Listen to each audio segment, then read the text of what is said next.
இந்த வீடியோவில் நம்ம filling up of casual vacancy தான் பார்க்க போகிறோம்.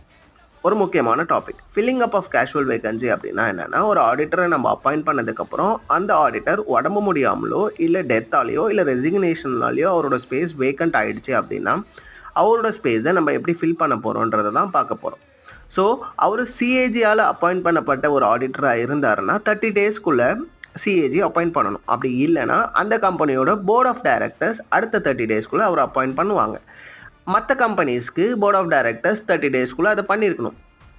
இன் கேஸ் ஆஃப் ரெசிக்னேஷனில் போர்ட் ஆஃப் டைரக்டர்ஸ் ரெக்கமெண்ட் பண்ணுவாங்க, ஒரு ஆடிட்டர் அப்பாயிண்ட் பண்ணுவாங்க. அந்த ஆடிட்டருக்கு 3 மந்த்ஸ்க்குள்ளே ஒரு மீட்டிங் கன்வீன் பண்ணி ஷேர் ஹோல்டர்ஸ் கிட்ட approval வாங்கியிருக்கணும்.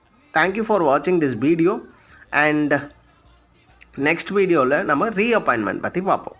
Subscribe my channel for more videos. Share it. Thank you.